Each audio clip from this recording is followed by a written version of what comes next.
छोटा बोल देता हूँ।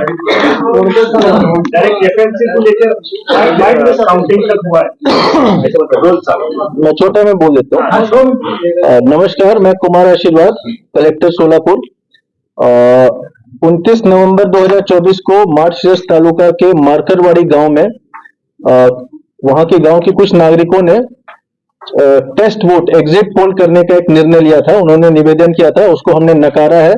और जिन्होंने वहां पे 144 का सीआरपीसी 144 और भारतीय न्याय संहिता का 163 का आदेश लागू किया गया, कर्फ्यू लागू किया गया, उसका उल्लंघन जहां पे हुआ उसमें एक 89 लोगों पे एफआईआर भी दाखिल हुआ है। कुछ लोगों ने ईवीएम पे संभ्रम एक निर्माण करने की कोशिश की है। ईवीएम के बारे में मैं थोड़े कम शब्दों में उसका एक क्लैरिटी दे देता हूं कि ईवीएम में कितने ज्यादा सेफगार्ड्स हैं। ईवीएम का सबसे पहले फर्स्ट लेवल चेकिंग होता है जो अगस्त के महीने में होता है। उस समय भी सारे जो राजकीय पक्ष है उनके प्रतिनिधि के सामने वो होता है।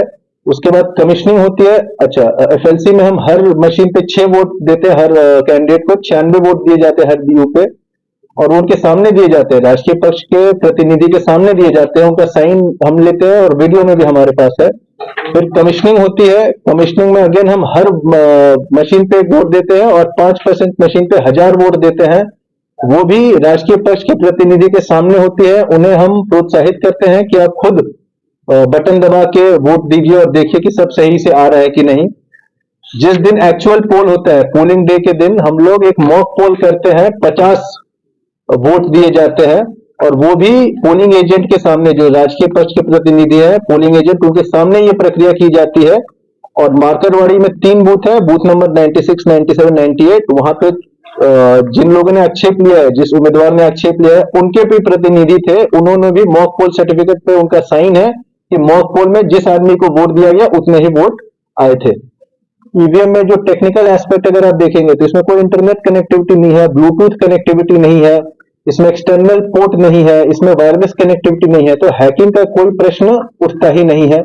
इलेक्ट्रोमैग्नेटिक शील्डिंग इसमें रहती है, इसलिए इलेक्ट्रोमैग्नेटिक पल्स से इसमें इंटरफेरेंस नहीं किया जा सकता है।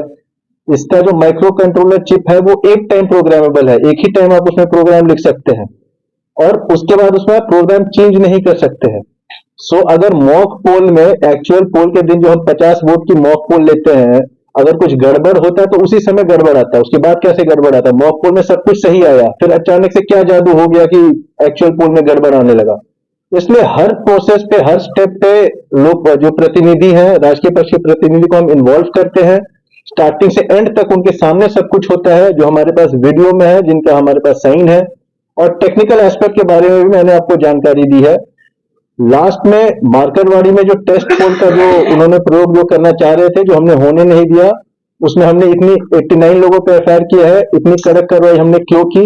क्योंकि इलेक्शन लेने का अधिकार जो है रिप्रेजेंटेटिव ऑफ पीपल एक्ट 1951 के हिसाब से, उसके कलम 19 और 20 और 20 के हिसाब से सिर्फ और सिर्फ इलेक्शन कमीशन ऑफ इंडिया और उसके मशीनरी को है, और कोई ये वोट या कोई भी एग्जिट पोल, टेस्ट पोल नहीं करवा सकता बैलेट पेपर पे।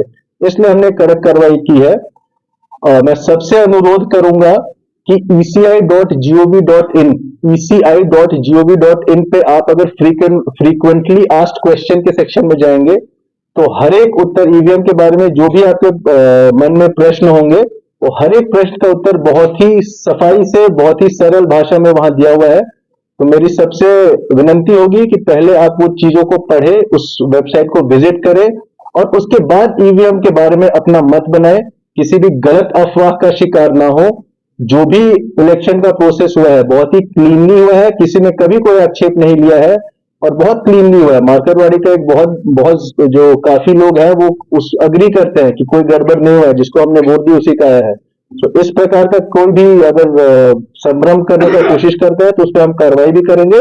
बट लोगों से फिर से पुनः मैं एक बार विनंती करता हूं कि eci.gov.in के फ्रीक्वेंटली आस्क्ड क्वेश्चंस के सेक्शन में जाके ईवीएम के बारे में जाने, आपको सारी चीजें क्लियर हो जाएंगी। बहुत बहुत धन्यवाद।